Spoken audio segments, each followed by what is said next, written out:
The regular season is over for the Utah Hockey Club. Robyn and I have some knee-jerk reactions. Oh, woe is me, Utah Hockey Club fans. It's not all that bad. We'll talk about it on the Locked On Utah Hockey Club podcast.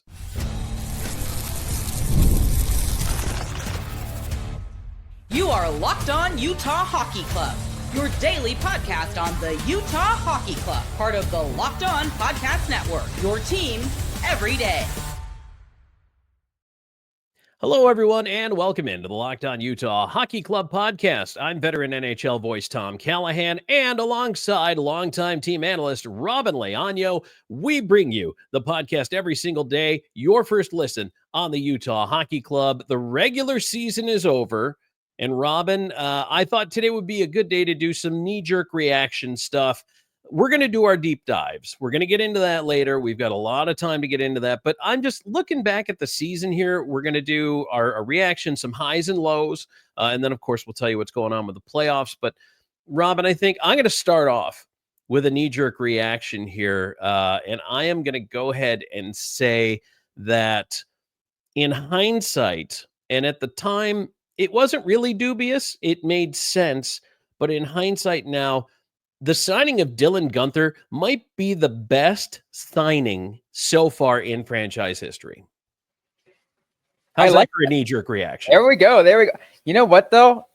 I don't think you're wrong. I really don't think you're wrong. I mean, Dylan Guenther has shown, right? He has shown his worth over the course of this season. And then some. I am looking at Guenther from a standpoint of, and of course, this year was the final bargain year. I'll put that in relative air quotes for Guenther. But moving into next year now, $7.142 million on the cap, or 0.143 semantics, if you will. But the contract ramps up next year, so some of that cap space that the cap's going up will be eaten up by that. Of course, Utah's going to be shedding a few contracts, so that's going to cut into it. But at the time, Robyn, there were those, and myself included, I kind of went, okay, not really proven yet, but I understand with GMs, there is a need to, before it gets into a crazy scenario or a bridge deal, or you're losing the player for some reason, you feel the need, if you believe in the player, to wrap them up. Obviously, Bill Armstrong felt strongly enough to wrap up Dylan Guenther, and all of a sudden he comes out like he shot out of a cannon to start the regular season, dipped for a while. And let me tell you, in that dip, I started to think to myself a little bit. I'm like, ooh, okay, which one was the real Dylan Guenther? You know, which one was him? Was it was it 7 games, 7 goals to start the season? Or was it the guy who maybe he just rode a hot streak? But I think as the season played on, we saw that Guenther is an elite shot, a smart player, can distribute. I really think that all of those things are going to contribute to him maybe being the best signing in this franchise's history. I really believe over the life of this contract, that $7+ million is going to look like an absolute steal. Oh, I see it. I mean, good thing they did it, and I'm glad they did it then. And again, we're going to get a little bit more. We're going to get maybe some of the more in depth on player grades and everything that will go in depth. But one thing I will say, and I also respond to that, Tom, is I feel like it puts the bridge deal people into hiding a little bit, because there's some people that will probably be like, hey, let's get a bridge deal instead. Like, why would you go for that? Like, why would you buy in that much that soon when he's still really young? Well, and sometimes it goes wrong, Robyn. I mean, sometimes it goes wrong. You sign that contract and the guy's a total dud, and now you're eating a cap hit, but not the case here. Oh yeah.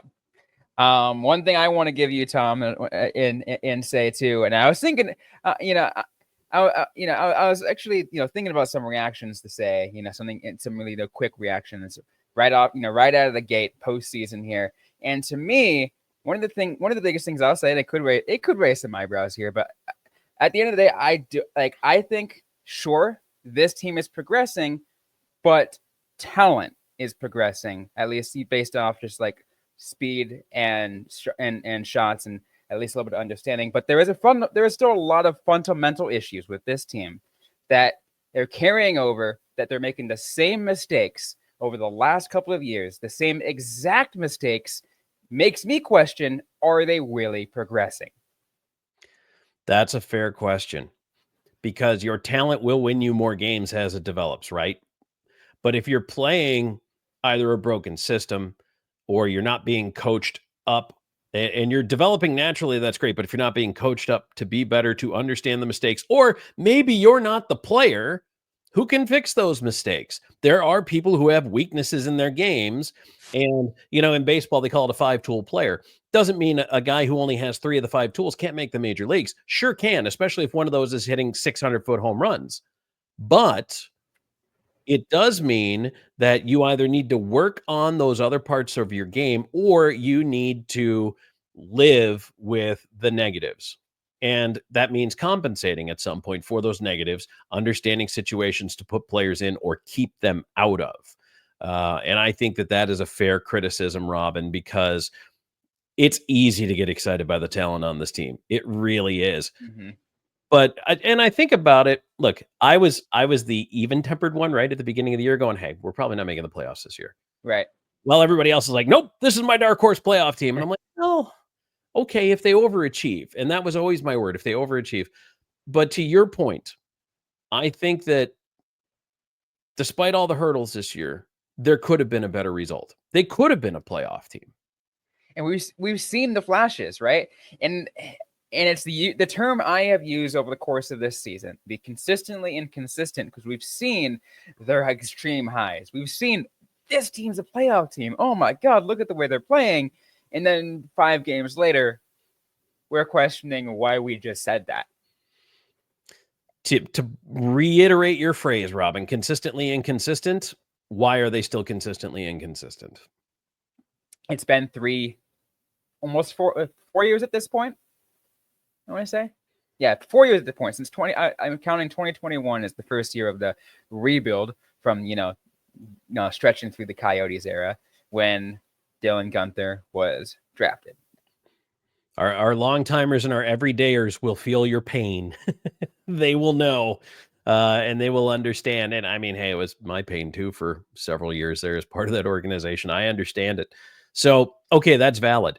All right, I'm going to give you another knee jerk, and then if you want to do one more, we can do that after this. But special teams is abysmal, and that's why they didn't make the playoffs. So I'm moving aside from your point of the consistency, but for me, special teams was awful. And while it had stretches of being good, I think that was more a product of their power play working against whatever kill the other team was playing, or their penalty kill just, sometimes being able to work well against another team's power play. But when they went up against teams that were good at what they did, it was very rare that special teams won the battle or even the game for the Utah Hockey Club. Not to say there weren't explosions, not to say there weren't times it looked great, but it wasn't good enough by far this season for the Utah Hockey Club. I remember, Tom, when the then Arizona Coyotes first hired assistant coach John Madden to come in. I talked with the host of Locked On Sharks, who John Madden had previously coached, and said, "Hey, let's understand his coaching style. What does he do? What's he focus on?" And pretty much got the understanding, like, oh, he focuses on special teams, and he did a lot of good things for the Sharks on special teams at that time. My assumption was we'd see the same thing, but we're not. And I think, to me, Tom, that you're right. It's been terrible. Special teams has been terrible. And it makes me question wonder whether or not the Utah Hockey Club could move on from John Madden's services. Well, we're going to have a whole discussion too, and throw it in the comments now. So I'm going to start this, and give us your knee-jerk reactions in the comments as well. But we're going to have a whole episode based on the potential of a coaching change. But for a team that misses the playoffs, Robyn, it turns out the cut line this year for Utah Hockey Club, they missed it by 7 points. 96 is where St. Louis ended up. 89 is where the Utah Hockey Club ended up. Was there 7 points in the special teams? You could argue one way or the other, maybe not. I think there was maybe 4 points, potentially 6 in special teams that they missed out on. That still puts them outside the playoffs. So there's other improvements needed. But I think there are games they lost because of it that they could have won or at least gotten a point. And that's the disappointing part. I mean, we saw games in which the team went for like 0 for 7, whatever it was, right? Yeah. Like, that's unacceptable. Yeah, that's that. And that, again, I mean, that's where you look back at those games and you're kicking yourself because you get one goal on the power play, especially if you get it early, it changes momentum in the game. That's the thing. People are like, well, you lost 6-3. What's one power play goal going to do? Make it 6-4? Not if it's scored in the first period. Not if it gives you a 2-1 lead or a 3-1 lead. It's a different dynamic. The whole game changes. Yeah. And that's what you have to keep in mind. There is the love. There really is a saying about momentum shifts because it happens, right? And go in taking penalties or whatever it might be. Being on a penalty kill really puts a damper on your momentum, no matter who you are. Yes, it absolutely does. And I mean, it's the hardest job in hockey. It is absolutely the hardest thing to do because it's just 100% pure effort. So, Robyn, I want to ask you your last knee-jerk reaction here. I also want to get to the highs and lows for us from the season. There were plenty to go in just about any direction. Then we are going to give you what the Western Conference playoff race looks like. Actually, it's over. The race is over. We're going to tell you what the positions are, and we're going to gaze into our crystal hockey pucks a little bit. So we'll be right back with that in just a moment. And today's show is brought to you in part by FanDuel. Hey, the NBA playoffs are almost here. Actually, they're here. And FanDuel is giving new customers an incredible way to get in on the action. Right now, when you join FanDuel and place your first $5 bet, you get $250 in bonus bets if your bet wins. I love FanDuel because it makes it easy to pick your favorite team, or if you dive into the player props, I know Robyn loves doing that stuff, but you can really kind of get into it. If you are someone who pays attention more to defense or to shooting, you can get into three-pointers, steals, assists. FanDuel has so many ways to bet your favorite player props, and of course, you can always string them into a parlay. Plus, after the game tips off, you can even combine those live prop bets. As I said, same game parlay. Hey, it's your chance to win big. Don't miss out. Head to FanDuel.com and claim your $250 in bonus bets today.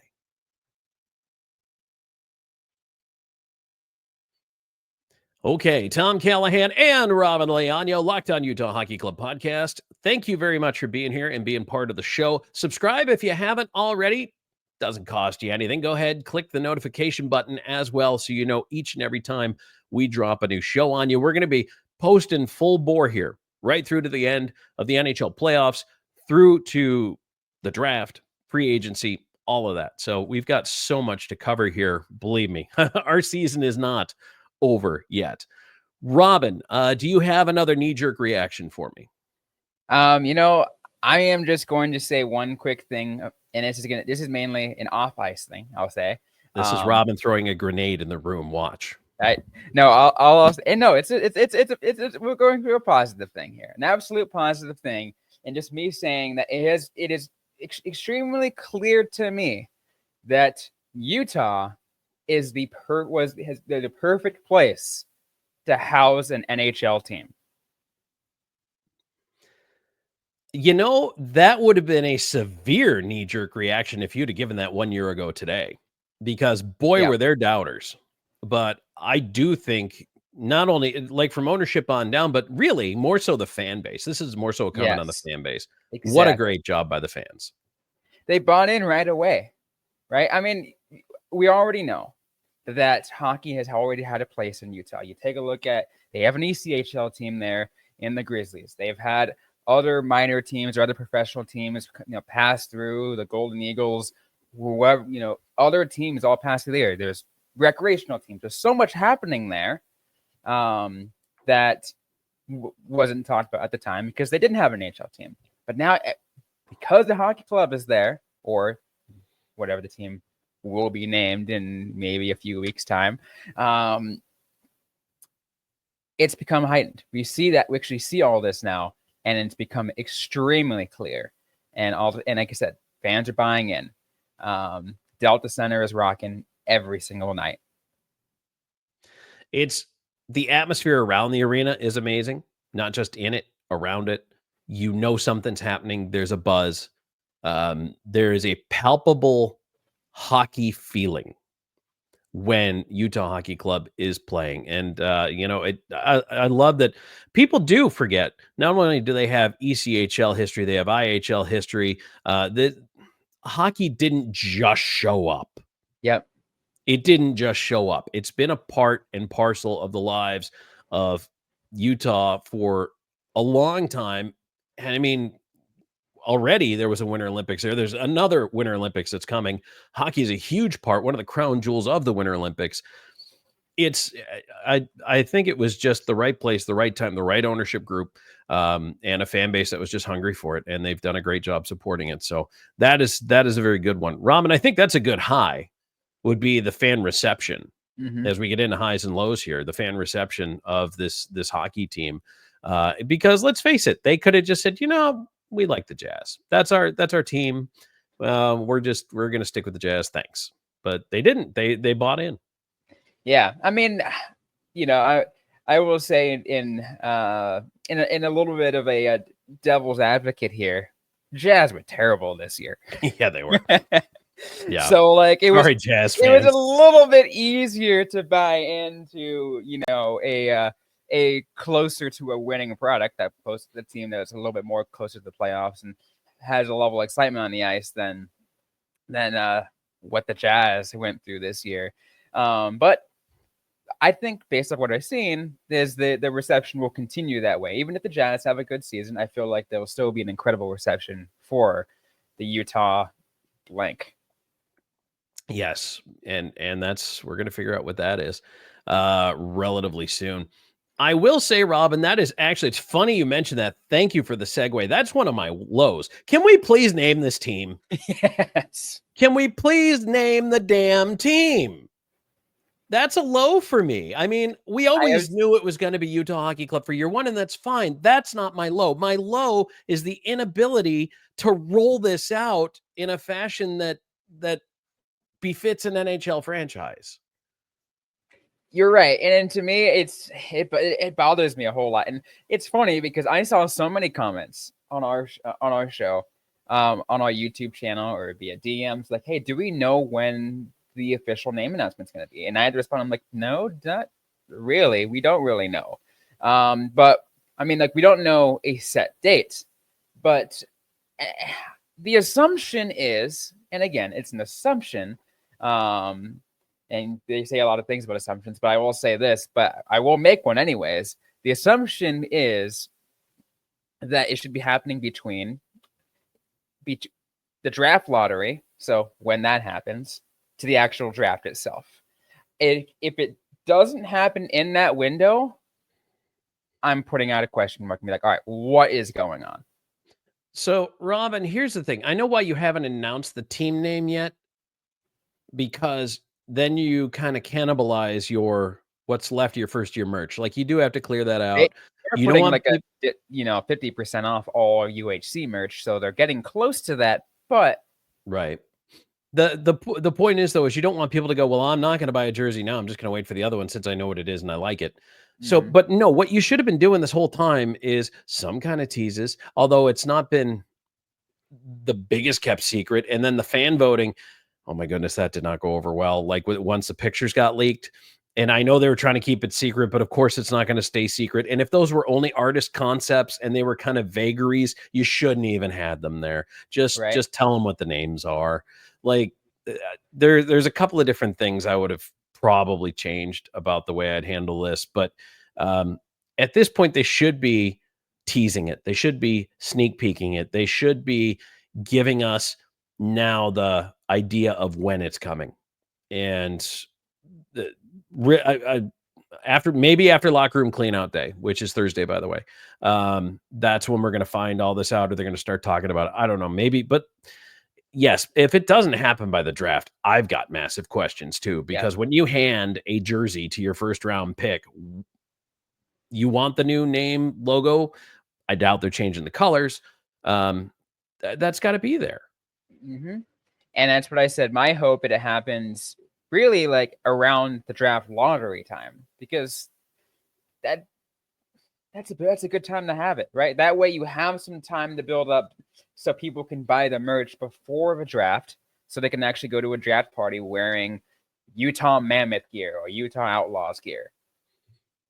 Or I invite them down to the Delta Center party and say, for the first time ever, we will reveal the merch at the party. exclusively available. Maybe do it for like season ticket holders or something. I don't know. Find a way to fire it up. I'd be running a YouTube series right now, which I would have teased on my last couple of TV broadcasts of the year when a lot of people are watching at the end, and or said, like "Hey, here's what's coming." Or like an extremely like foggy like graphic that you can barely see something make out of it, or you can get creative with some teases. Well, you really could, and you could also misdirect if you wanted to. You could have some fun with it. Oh yeah, absolutely. I have seen so many like teams do that where they misdirect. It's like, oh my god, it's gonna be this, and all of a sudden, they do a little quit fake out. I'm like, nope, here it is. Yep, it could go one of three directions. We'll see what it ends up being. So, all right, Robyn. I'll tell you what. We're gonna grab our next break. Robyn's got a low point coming up. We're both gonna give you a couple of highs, and then we're gonna set the table on the Western Conference playoffs here. And my high is, I don't want to say controversial, but it might not be your high. So we'll get to that here in just a minute. And today's episode brought to you by Amazon Fire TV. Did you know that Fire TV is also an Xbox? Turn any TV into your gaming and entertainment hub with Fire TV Stick 4K devices. No console required. Just grab your paired controller, subscribe, or sign in to Xbox Game Pass Ultimate with EA Play included, and you're ready to play. Dive into hundreds of premium titles from EA Sports College Football 25, Call of Duty Black Ops 6, and Avowed as easily as you stream your favorite shows. It's gaming made simple, all on your Fire TV. I love absolutely that with their Wi-Fi 6 technology, and it has that auto low latency mode, really makes being able to access access those games and access the streaming really quickly. There's lots of very smooth, very lightning fast, and it does what you need to do to stay competitive. With 4K streaming, with more than 1.5 million movies, TV episodes from your favorite subscribed services like Netflix, Prime Video, Disney Plus, Max, and even more. It's got so much for you to go ahead and choose from. I know for me, I love to kind of keep things all in one package. So having that versatility of being able to stream directly from my Fire Stick, absolutely a game changer. Head to Amazon.com/Fire TV Locked On to get started. Xbox Game Pass Ultimate subscription and compatible controller required. Available on select devices, including Fire Stick TV 4K 2nd Gen, Fire Stick TV 4K Max 1st and 2nd Gen, and Fire TV Cube.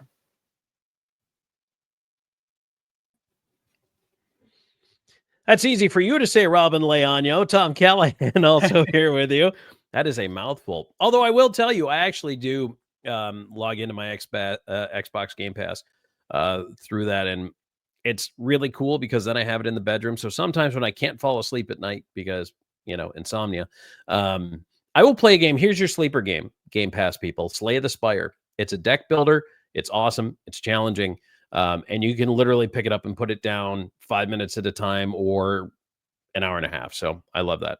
All right. Well, let's get to our highs and our lows coming out here. Robyn, you owe me a low. Oh, a low. I mean, see, the thing is, I feel like I'm trying to think what it takes me a while to get some thought into it, Tom. I'll tell you that. Okay. All right. Well, how about a high? You want me to give you high? All right. Anywhere from the season, just something that you thought of that was a moment. And folks, you can comment down below. Let us know what your highs were too. But I mean, what was a big time high for you from the season where you thought, man, that's really a cool thing for Utah Hockey Club? I think I'm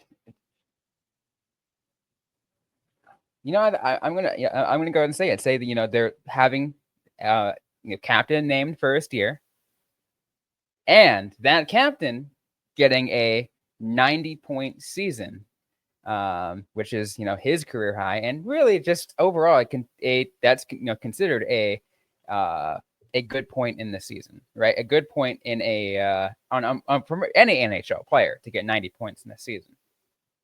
Well, Clayton Keller also not going to First Nations is one of my lows. So there you go. Yeah. No. See, that's just annoying. It really is. But I mean, maybe Robyn, it's a closet high that he didn't go because he got the rest, was able to then finish strong down the stretch, get to 90 points. You know, maybe that is one of my highs. Oh yeah, I mean, take a look. I mean, yeah, look, you're right. He should have gotten on the roster, but take a look at some of the other players who were on those rosters. Some of them, when they came back, they were out for the rest of the season. Yeah, that's very, and man, there were some big lingering things from that. Just ask the Ottawa Senators. That kill you. I mean, Kachuk missing, since Four Nations, like that's tough for them. You know what? So you want to hear a crazy high, but I'll tell you why. I actually think the defensive injuries were a high. Okay. Like I said, this is not everybody's high, but I'm going to explain why.